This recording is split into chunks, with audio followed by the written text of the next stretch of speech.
Foremost, when I give call Halal Yahawah by Hashem YAHAWASHI. That's the name of the Heavenly Father Yahawah and His Son YAHAWASHI, who the world ignorantly calls Jesus Christ. This is the brother Quataz Ballah coming from SICARRI, Baltimore.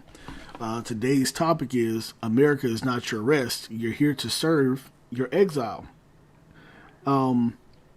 This topic has come up because there's been a lot of brothers here recently going into the fact that, saying America is the promised land.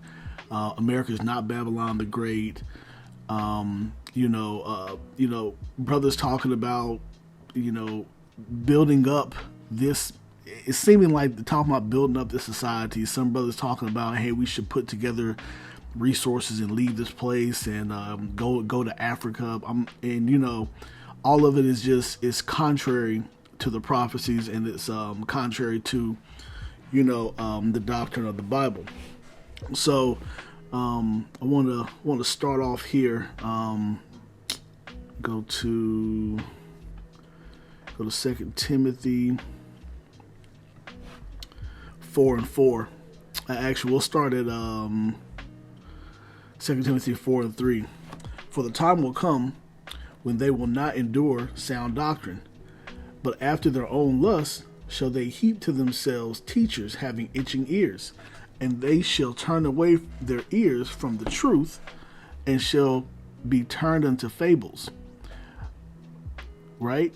But watch thou in all things, endure afflictions, do the work of an evangelist, make full proof thy ministry. So, there's going to be a certain time, and actually, Salakia, let me read verse 2. Preach the word, be instant in season and out of season, reprove and rebuke, exhort with all long suffering and doctrine, right? So when it says in season and out of season, it's basically going into, whether it's the right time or the wrong time, and when I say right time and the wrong time, it might be 2 o'clock in the morning. You gotta, get up and teach something. It just depends on what's going on, right? So you got to be ready at all points in time. But you have people within inside of the community that have itching ears, and the itching ears is just going into them just wanting to hear what sounds good and the things that they desire to happen. And for the most part, a lot of Israelites don't desire for Babylon the Great, which is America, to, number one, to fall, number two, for it to be destroyed and no one to ever live here again, because that's what's going to happen. And nobody can change that. You can try to put together as many different groups and communities and everything else you want to. And don't get me wrong, there's nothing wrong with us putting resources together. But the problem and the issue comes into play is whenever you think that you're going to put together something that's going to prolong this place. When you think that you're going to put together different systems that's going to work parallel within the system that Esau has in place here, and then when Esau's systems fall, your system is going to pick up, and that's going to be the kingdom coming to the earth. No, what are you talking about? And these are things that people are teaching our people, and sometimes they don't even realize that that's actually what they're teaching. And because they don't follow the prophecies, they're going off with their own desires, right? And brothers and sisters have got to be careful because, the Most High said all the unfaithful are going to die in their unfaithfulness. This shows a complete lack of faith. You not following the prophecies because you don't feel like that the Most High is going to redeem us out of Babylon the way that he said that he was going to. You just can't see it happening. So you start to go off onto doctrines that other people, that sound really good to you. That's the itching ears, right? You also start dealing in different books that you probably shouldn't be messing with either. Jasher, Enoch, Jubilees, these books that don't have compiled documents from ancient texts, ancient sources, put together that coincide and go along with what the Bible says. A lot of these books are contrary to what the Bible says. They have too many things in them that don't line up with what the scriptures say. So, and if we don't have those, the compiled versions, enough to be able to go into the ancient documents, you need to leave them alone. The so-called Old Testament, New Testament, and the Apocrypha, these are ancient sources that we have enough documentation on to put together, and this is where the Most High left this information for us. You don't even need anything else, but because you got itching ears, you're trying to go off into these other books. What are these fables? These fables going into fiction tales, pseudo. This is why Enoch is a pseudepigrapher. It is a pseudo book. It's not real. It doesn't have any ancient sources to back it up. So, that being said, let's go ahead and get ourselves started here. For they went and served other gods and worshipped them, gods whom they knew not, and whom he had not given unto them. The Most High kept Israel as his own special people. He gave the other nations idol gods and lesser deities, lesser powers, lesser gods to serve. We were not supposed to deal with those particular gods. We're only supposed to deal with Yahawah, right? That is who we're supposed to serve. 27. And the anger of the Lord was kindled against this land to bring upon it all the curses that are written in this book. And Yahawah rooted them out of their land in anger and in wrath and in great indignation, and cast them into another land, as it is this day. So we were taken out of our land because of the idolatry, and we were put into another land.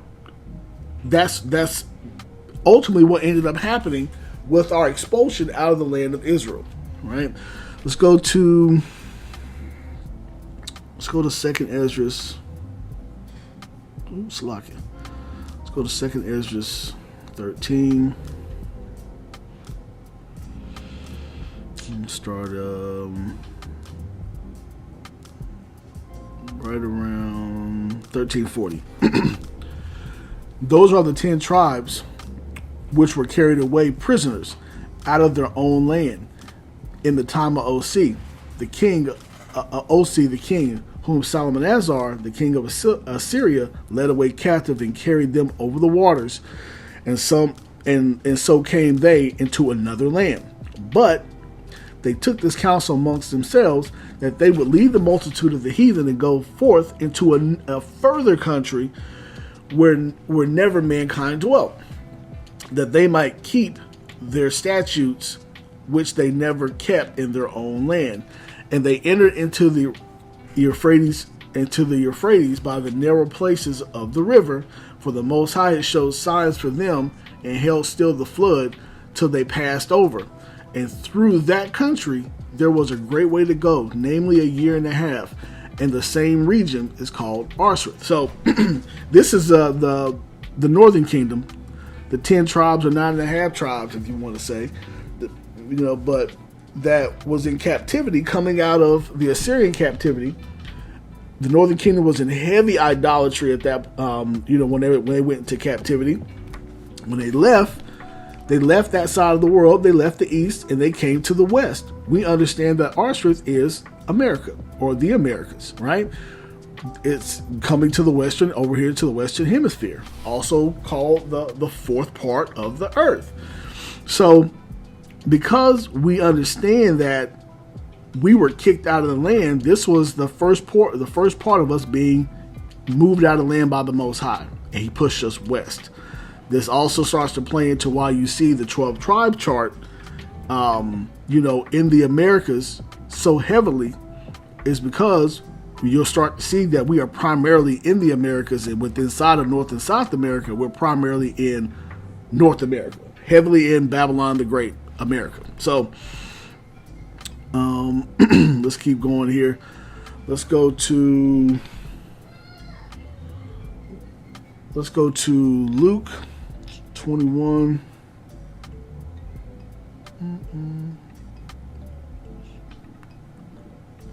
Go to Luke 21:24. And they shall fall by the edge of the sword, and shall be led away captive into all nations. And Jerusalem shall be trodden down by the Gentiles until the times of the Gentiles be fulfilled. So this is a hefty cut on people that say that America is the promised land, is our promised land, because we're not going to be in the land with our enemies in the promised land. Yahawashi just said we're going to be led away captive into all nations, and Jerusalem is going to be trodden down the Gentiles. So the Gentiles are going to have control of our land. We're going to be gone. Now, in this case, this is primarily dealing with the southern kingdom, because this is talking about 70 AD, when we got kicked out of the land, and then we went into Africa, and then later on we'll see, that we went into, America on slave ships, as pursuant to Deuteronomy 28 and 68. So this is how this plays out. Let's go to, this is a precept I wasn't planning on bringing up, but let me hit this real quick.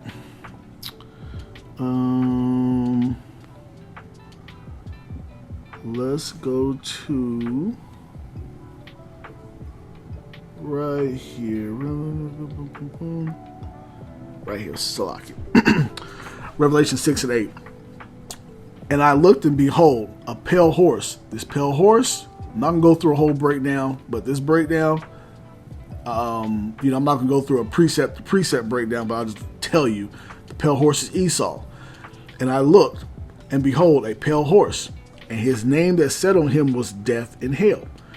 From precepts within Habakkuk, tells you that, death and hell is with Esau, right? So, and his name that sat on him was Death and Hell, followed with him, and power was given unto him over the fourth part of the earth to kill with the sword. This is a quick reason why we know this is Esau, because Esau's blessing was the sword. To kill with the sword, and with hunger, and with death, and with the beast of the earth.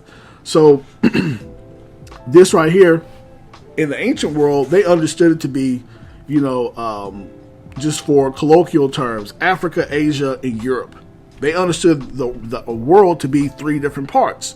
Later on, they then realized through different people going throughout the earth, primarily our people first going into the Americas, but then merchant and trading going back and forth from North and South America back over to the east, that there was a fourth part of the earth. And eventually Esau, the so-called white man, was given power over that portion of the earth. How did this happen? This is how the natives said the pale horse came, right? This is when Christopher Columbus came into the land. They began to pillage and everything else, as time went on. So this is another reason how we know that America is that particular portion of the earth, and that Babylon the Great is within this land also, or is America. So let's go to Micah 4 and 10. All right, to further kind of substantiate some of this. Micah 4 and 10. Be in pain and labor to bring forth, O daughter of Zion, like a woman in travail. For now shalt thou go forth out of the city, and thou shalt dwell in the field. And thou shalt go even to Babylon, there shalt thou be delivered. There Yahawah shall redeem thee from the hand of thine enemies. We're going to be in Babylon. This is not talking about ancient Babylon. This is Babylon the Great. This is the second Babylon. And this particular Babylon is where we're going to be redeemed. We're going to be delivered out of the hands of our enemies there. We can go to Psalms 83, and it gives you the list of the enemies. The first off the list is Esau. Boom. Amalek. Boom. Also a chief tribe of Esau. So we understand that through prophecy, this is how this thing is playing out. The Most High was pushing us into the West, and we were serving out our exile and captivity in the fourth part of the earth, in Babylon the Great, and throughout the Americas primarily. Now, we know we have brothers and sisters that are scattered to the four corners of the earth, but there's a concentration of us in a certain place. If we look at ancient Egypt, we came out of Egypt as a family. We were basically together right there in Egypt, and we got delivered together as a family. the Most High put the same thing in play again. We're going to get delivered as a family again. By and large, majority of Israel in Babylon, and then we have the rest scattered through the rest of South America, and then the four corners of the earth, right? So this in Micah 4:10 is going into 70 AD also, matching up with Luke 21, because we're going to go forth out of Jerusalem. This is primarily dealing with the southern kingdom, going forth out of Jerusalem, going to dwell in the field, the interiors of Africa for many years, somewhere around maybe 1300 years, I think, possibly. And then we're going to go into Babylon, as pursuant to Deuteronomy 28 and 68, on those slave ships from the west coast of Africa to Babylon, and then we're going to be delivered from Babylon. That's what's going to happen based upon prophecy. So let's go to let's go to Luke. Let's go back to Luke real fast. Luke 1, and we'll start at 68. Blessed be the Lord God of Israel, for he hath visited and redeemed his people, and hath raised up a horn of salvation for us in his house, in the house of David, in the house of his servant David, as he spake by the mouth of the holy prophets, which have been since the world began, that we should be saved from our enemies and from the hand of all that hate us.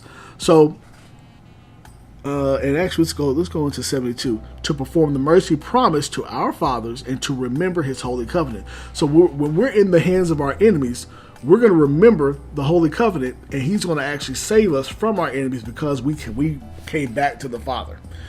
We came back to him. We started to seek him. We started to keep his law, statutes, and commandments, and that reversal is what is bringing forth our deliverance and bringing down the society of our enemies. So I say that to say that if we know that we're primarily concentrated in Babylon the Great and in the Americas, how in the world can this be the Holy Land? It's impossible. It's impossible. Yahawashi already said that the Gentiles are going to be trodden down the Holy Land, right? And because the Gentiles are trodden down the Holy Land, we're going to be gone. By and large, we're going to be out. We're not supposed to be in that particular land. That's not the way the prophecies unfold. All right. Let's go to, let me see something real fast.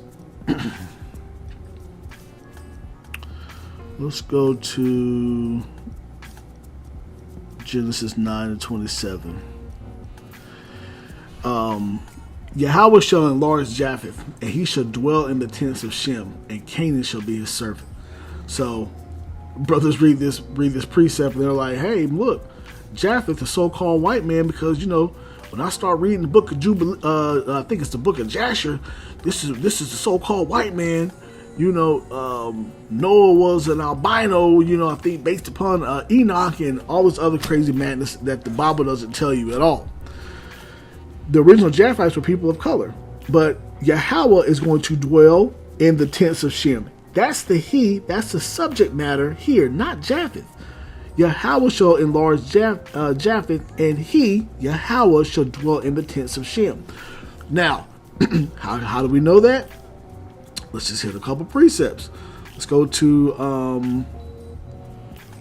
and I'm bringing this out just to put to rest the fact that this is not our holy land. We're here in exile. We're serving out of captivity. We're in the hand and the land of our enemies, and we're going to be delivered from this land and put back into our land. So there's no way possible for this to be the Holy Land. 2 Corinthians 16 and 6. Yeah, con. And what agreement hath the temple of God with idols? For ye are the temple of the living God. As God has said, I will dwell in them and walk in them, and I will be their God, and they shall be my people. This is a quick cut to the fact that the Corinthians are Israelites, but Yahweh is going to dwell with Israel. That's the them. These are the Israelites that he's dwelling with, because we already read it in Genesis 9 that he was dwelling with somebody, and who he was dwelling with was Shem. The Israelites come from the lineage of Shem, right? So let's go to let's go to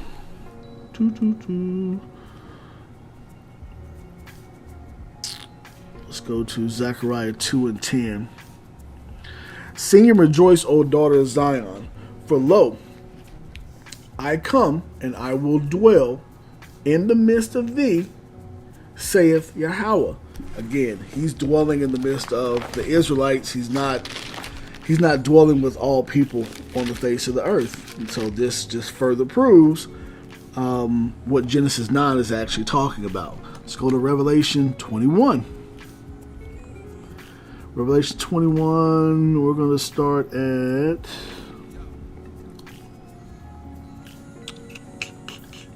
3. Revelation 21 and 3. And I heard a great voice out of heaven saying, behold, the tabernacle, remember we talked about that temple, it's the same thing talked about in 2 Corinthians 6. The tabernacle of Yahawah is with men, and he will dwell with them, and they shall be his people, and Yahawah himself shall be with them and be their power, be their God. So that's where Yahawah is dwelling. It's not talking about Japheth dwelling in Shem's land, you know. And the reason brothers go through that is because they pick up on them itching ears and teachers that teach them from these pseudo books that don't have a foundation within the Bible. And that doctrine comes out of nowhere. That's just what it is. So let's go to Jeremiah.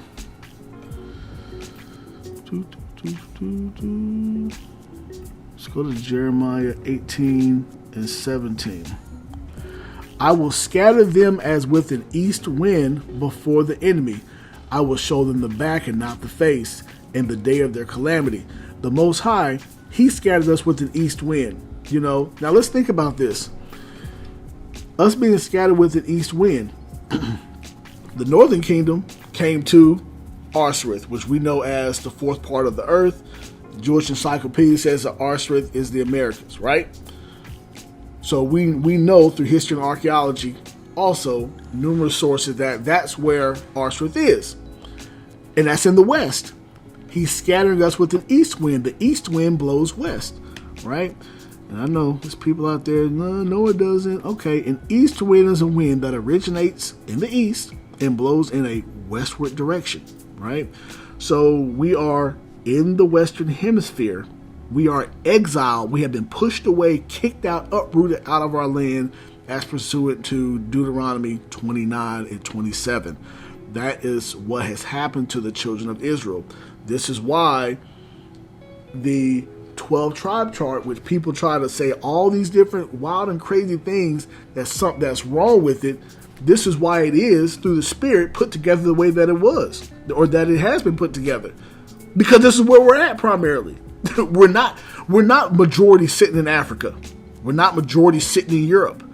We are majority sitting right here where the Most High in his prophecy said that he was going to put us. So he scattered us with that east wind, and he showed us the back at that point in time. We were able to go into enslavement and captivity, and to be put to the bottom of society right here. We became the tail, and our enemies became the head, right? So let's go to Hosea 11 and 10.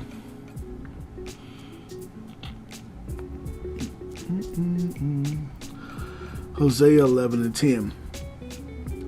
They shall walk after Yahawah. He shall roar like a lion. When he shall roar, then the children shall tremble from the west. We're going to come from the west, whenever it's all said and done. You look at this chapter, the Lord's love for Israel, right? And we just start piecing together that narrative. It's going to look similar to how it was in ancient Egypt.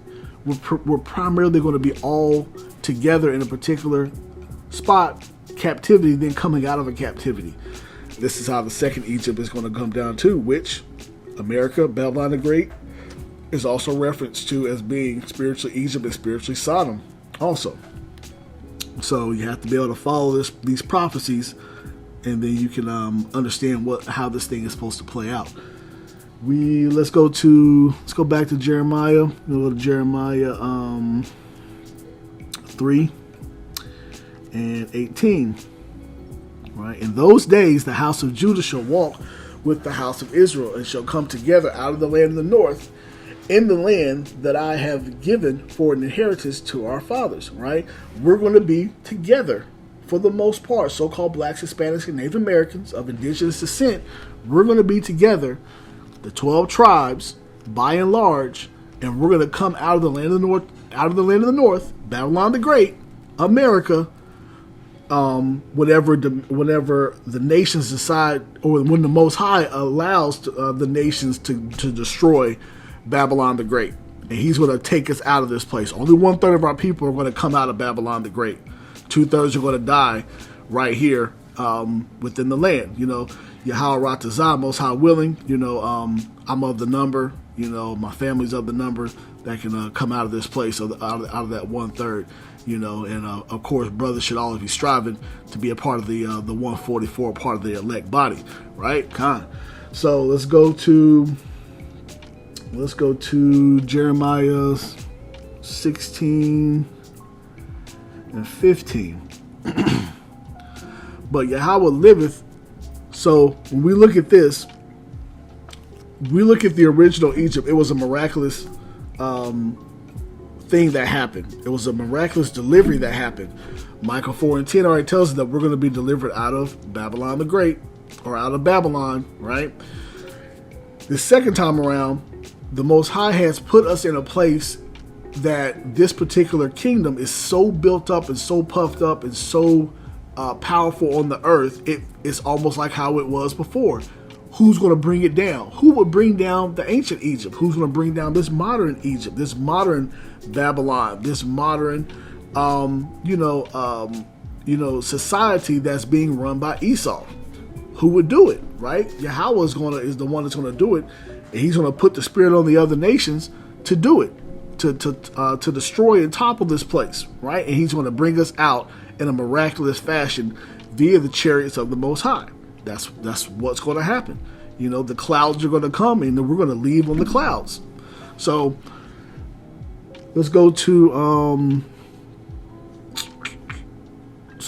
Baruch. Go to Baruch 5 and 5. Let's see what that's going to kind of look like. Arise, O Jerusalem, and stand on high, and look towards the east. Behold, thy children gathered from the west unto the east, by the word of the Holy One, rejoicing in remembrance of Yahawah. Like, Baruch 5 and 5 is so cold, because it's literally telling us that we're coming from the west. And the word, YAHAWASHI, He's the one that's gathered us, right? And we're rejoicing on that gathering. And when you start putting other prophecies together with this, we're rejoicing because Babylon the Great is being destroyed, and we've been saved out of it, and we're with Yahawah. He's going to put us into the wilderness. Let's go to Genesis 49 and 10.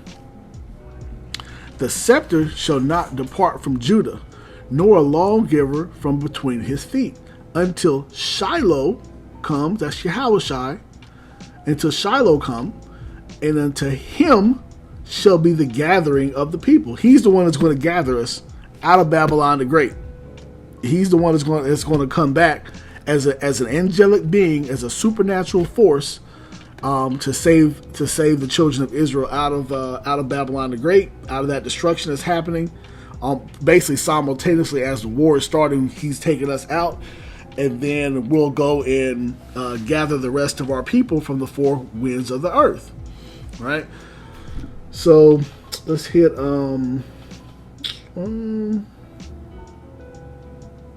Baruch 4 and 21.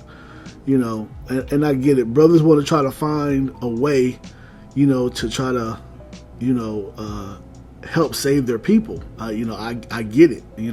But you also got to be able. You have to do that within the parameters of what the Most High has going on, and make sure you're not ever bucking up against the prophecies and adding or taking away from the prophecies of the book. You know, there's a great judgment for people that do that, teachers that do that. Baruch 4:21. Be of good cheer, O my children. Cry unto Yahweh. This is us returning in the remembrance of Yahweh. He will deliver you from the power and the hand of your enemies. The enemies have the power, and we are in their hands. We've read this multiple times before. Micah 4:10. You know, we know this is what's going to happen. So we can't ever think that we're gonna take it upon ourselves with our own power to physically uproot ourselves and go somewhere else. You know, this is not going to happen. We're not supposed to be we're not supposed to be in the Holy Land ourselves. Number one, because that particular place is going to get destroyed too. It has to be cleansed. And then the heathen are going to rebuild that land for us as our slaves. Babylon the Great is never going to be lived in again. So, can't be the Holy Land. And, you know, for really just brothers and sisters that just are lacking faith overall, you're going to have to do some things and read and just kind of get your faith built up and understand that through these precepts, it should give you comfort to know that he said he's going to do this the way that he's going to do it. Just believe it. Just believe it, and don't start going on your own. Try to go off into your own understanding and your own lust, your own desires, that you want this thing to play out a different way. That is not going to play out. You know, you're going to be in a tough spot. You know, whenever the Most High starts really pouring out that judgment even more on the earth. You know, judgment starts at the house of Israel. You don't want to get caught up in that. So let's go to. We'll go to Jeremiah 31.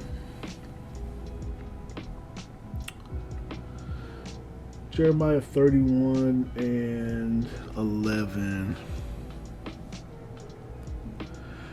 For the Lord hath redeemed Jacob. Jacob is Israel. And ransomed him from the hand of him that was stronger than he. Right? Our enemies are stronger than us.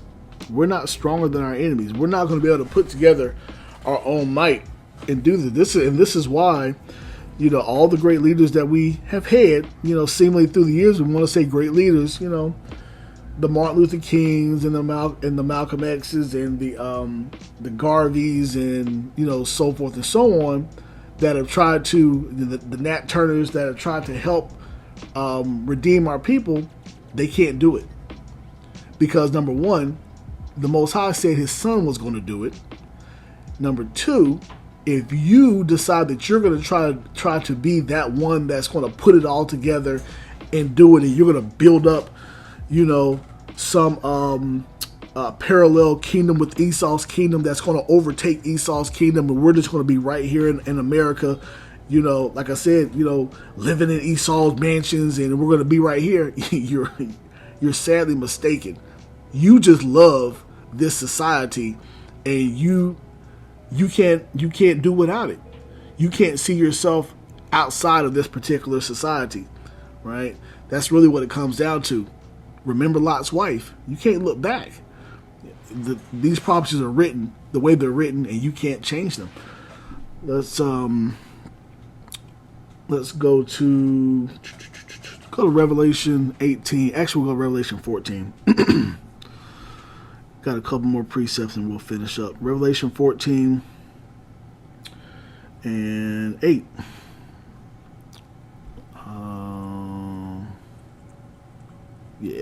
Revelation 14:8. And there followed another angel saying, Babylon is fallen, the great city, because she made all nations drink of the wine of the wrath of her fornication. Right? So Babylon the Great is going to fall.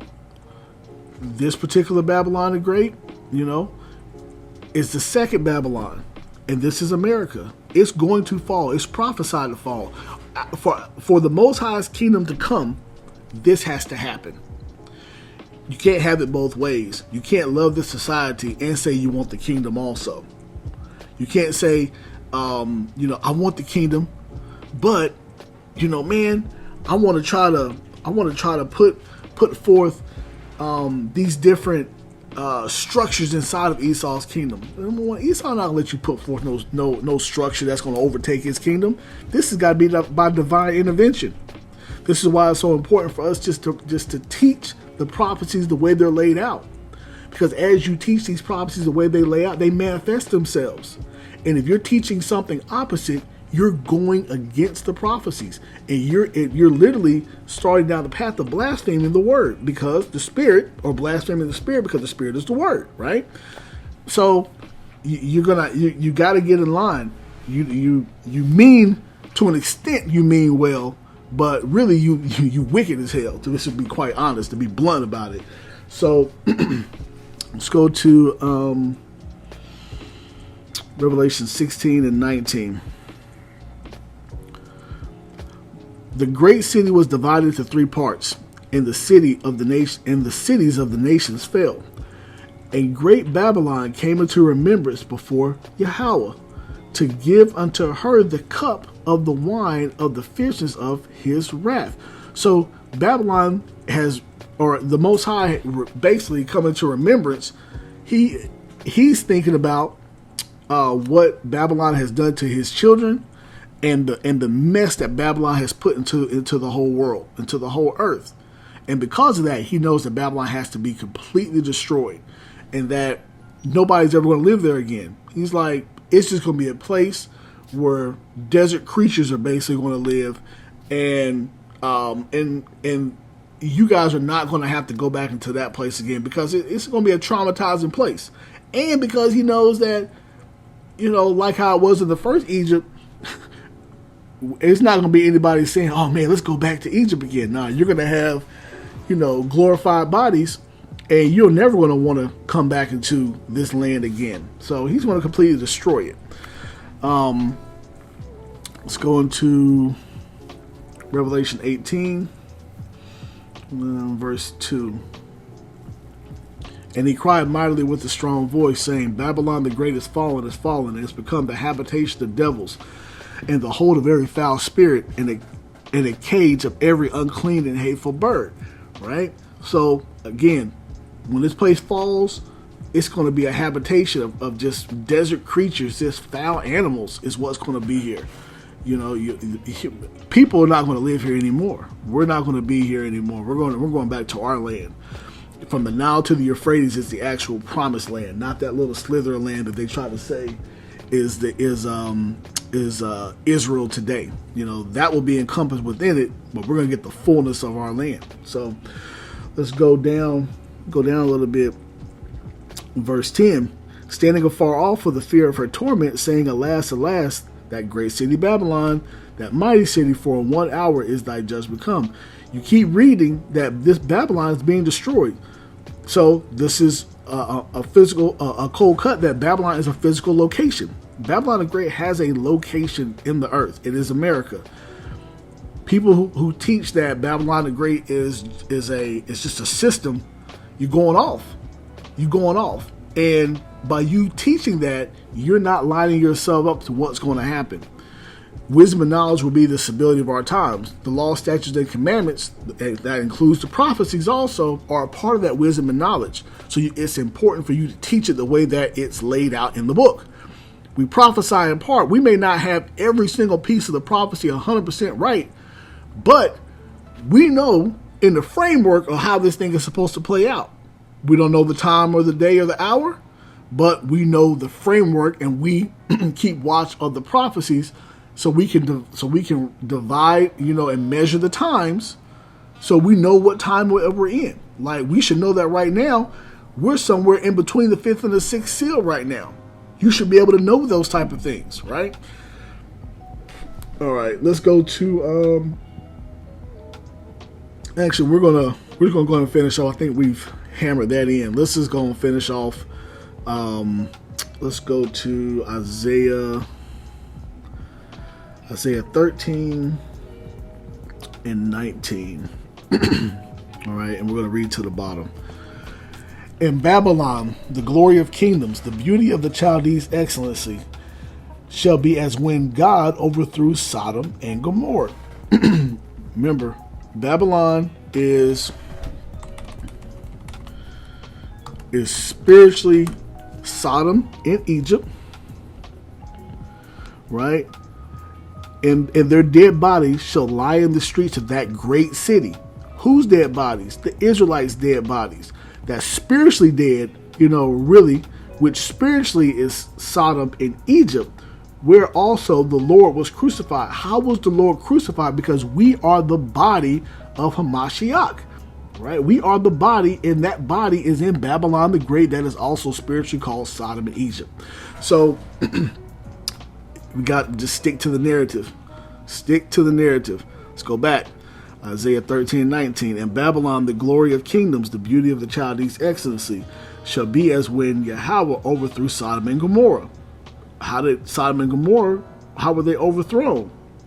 by fire raining down upon the cities and burning them up. And it shall never be inhabited, neither shall it be dwelt in from generation to generation. Neither shall the Arabian pitch tent there, neither shall the shepherds make their fold there. But wild beasts of the desert shall lie there, and their houses shall be full of doleful creatures. Owls shall dwell there, and satyrs shall dance there. And the wild beasts of the islands shall cry in their desolate houses, and the dragons in their pleasant palaces.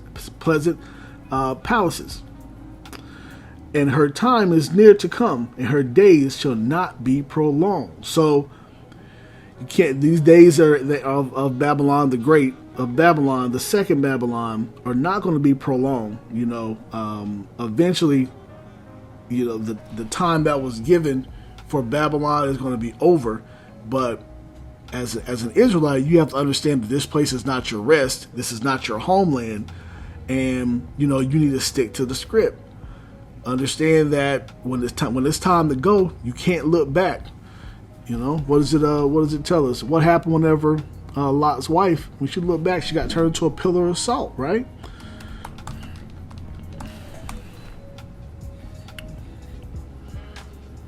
Salakia. She got turned into a pillar of salt, right? What is Luke 17:32? Remember Lot's wife. Why Yahawashai say that? Because you can't be looking back. You got to be willing to lose it all, right? When that time comes, this is why we're talking about your own lust and your own desires. Like the narrative is the way that it's supposed to play out. This place is going to be destroyed. It already told you when we just now read Isaiah 13 that those desert creatures and those those animals are going to be living in the houses. Ain't nobody going to be here. Nobody's going to be here. So don't think that what you're building up right now is going to be here forever. You got to be willing to lose it all, right? Whosoever shall seek to save his life shall lose it, and whosoever shall lose his life shall preserve it. And this is, I've always read this as being pretty cold. If you seek to save your life, so like if you seek to basically take it upon in your own hands to physically save yourself, you're going to probably end up losing it. So this goes into the same narrative. What does it tell us? It comes down to that faith. Do you have faith that these prophecies are going to play out the way they're supposed to play out?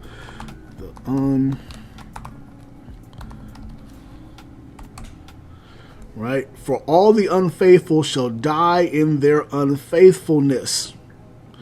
If you don't have faith, these prophecies are going to play out the way Yahawah Shai said they were going to. You're going to die in your unfaithfulness.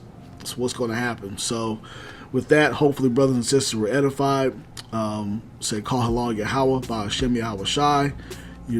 Peace and blessings to the elect, and shalom.